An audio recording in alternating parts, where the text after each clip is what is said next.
ఈ రోజే డౌన్లోడ్ చేయండి. మీ ఫేవరెట్ షోస్ చూడండి.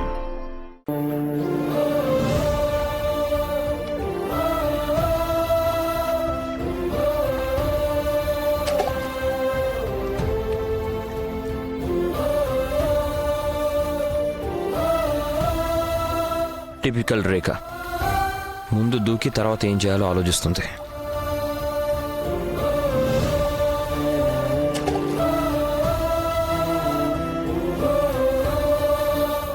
రాఘవ, ఈ మెల్లగా మెల్లగా ఇటు చూడు. దేవికా గారు మాటికి కాల్ చేస్తున్నారు. నేను ఇంకా మాట్లాడకుండా ఉండడం బాగోదు. ఒక పక్కేమో ఈ ధ్రువ మొండి పట్టు కూర్చున్నాడు. నీకు తెలుసు కదా ఏమైందో. తను మళ్ళీ రేపు వస్తానని చెప్పాడు, కొత్త డైవర్స్ పేపర్స్ తీసుకుని. ఒక విషయం చెప్పనా నాన్న? చూడు, ధ్రువ ఇంకా ఉన్నతిల బంధం తెగిపోయింది.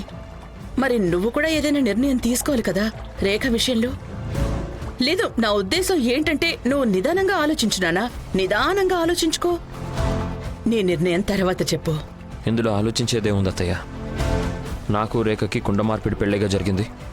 మరి ధ్రువ ఉన్నతిల బంధం తెగిపోతుందంటే దాని అర్థం మా ఇద్దరి బంధం కూడా తెగిపోతున్నట్టే కదా. అండ్ నేను ఆల్రెడీ రేఖకి డివోర్స్ పేపర్స్ కూడా ఇచ్చేసాను అత్తయ్య. ఏంటి ఏంటి ఎప్పుడు ఎప్పుడు నువ్వు ఇదంతా చేసావు? వసుదా పెళ్లిలో. అయ్యో, ఎందుకు ఇలా చేసావు నాన్న? ఎందుకు ఇలా చేసావు? ఇలా జరగడం నాకు అస్సలు ఇష్టం లేదు. నాకు పూర్తి నమ్మకం ఉండేది నా రాఘవ ఏదో ఒక కొత్త దారి వెతికి తీరుతాడని. వేరే ఇంకే దారి మిగలలేదు అత్తయ్య.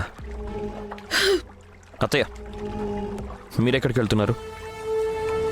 దారి వెతకడానికి నేను ఆ అమ్మవారిని వేడుకుంటాను. ఆవిడ నీ మనసుని మార్చకూడదు అని. పైగా మన జీవితాల్లో నుంచి ఆ రేఖ అనే తలనొప్పిని దూరం చెయ్యాలి అని. నేను ఆలోచించేశాను. నేను రేపు ఇంట్లో పూజ చేయిస్తాను. నేను మనసారా దుర్గమ్మ తల్లిని వేడుకుంటాను, నా పిల్లలకి ధైర్యాన్నిమ్మని. నువ్వు రేఖని మర్చిపోయి జీవితంలో ముందుకి సాగిపోవాలని, నీ జీవితంలోకి సంతోషాలు తిరిగి రావాలని.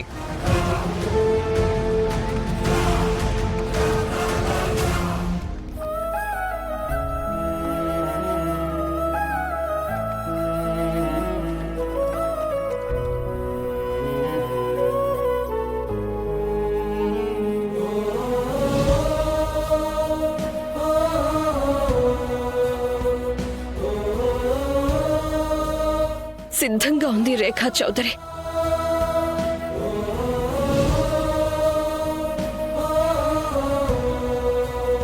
ఇది స్నేహం కోసం అందిస్తున్నాను. నువ్వు అడిగావు కదా మనిద్దరం ఏమవుతామని అడిగావుగా. ఈ రోజు నుంచి మనిద్దరం ఫ్రెండ్స్ రేఖ.